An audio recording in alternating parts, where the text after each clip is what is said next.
Hi, my name is Dave Schick, and I'm an application engineer with Eaton Wiring Devices.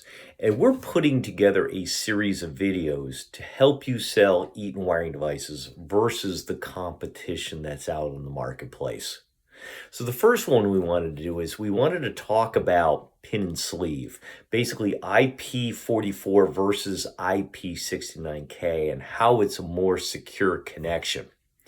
So when you're talking to a data center engineer, I always like to bring up the fact that it's critical mission, that you need the most robust pin and sleeve in the marketplace to basically secure your electrical connections. So I always like to bring up the testing.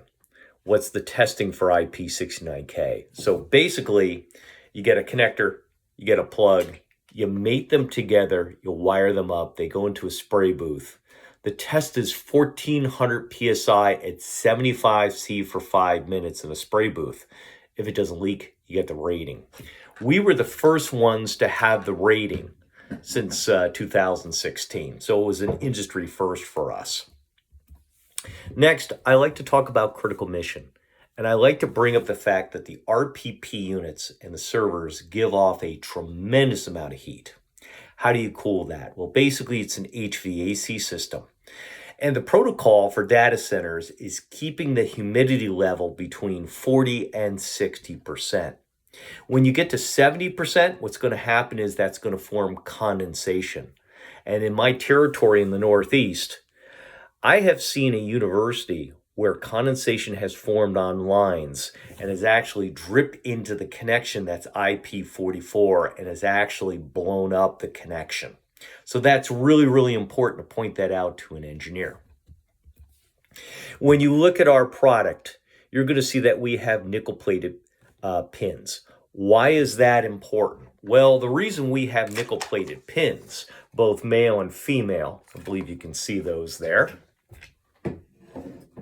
And the reason being is that they're corrosion resistant, because when you look at the brass pins on the competition, if you get any moisture whatsoever on the pins, basically they're going to size up because of the corrosion factor. And I don't think a contractor is going to put in anti-size on the pin and sleeve when they put it into service. Another thing that we have is that we do not have an onion grommet like the competition. Basically, with the onion grommet, you have to peel to size and it gets slapped on the back of the connection. We have between 5 to 10 silicon grommets, which is really, really important. Another thing that we have is that we have a standard pipe size. So if you go to put a seal-tight connector on the back of our product, what's really interesting is that you do not need an adapter. So you can see how that goes on pretty quickly. I did a quick ROI for a customer down in Maryland, and what's really interesting, based on a 2,000 unit order with that adapter, typically it's $4 a piece. You know, you're looking at a total cost savings of $8,000. With the labor saving using our pin and sleeve, basically it's a minute and a half. So you can save upwards of 50 hours of labor. At $40 an hour, that's $2,000. So you're looking at a $10,000 savings on basically a 2,000 piece order. So if you have any questions, please reach out to me. We also have data center kits available to help you sell the product, and we can also provide additional training. Thanks for listening to my video. I appreciate it. And we'll have others very, very soon.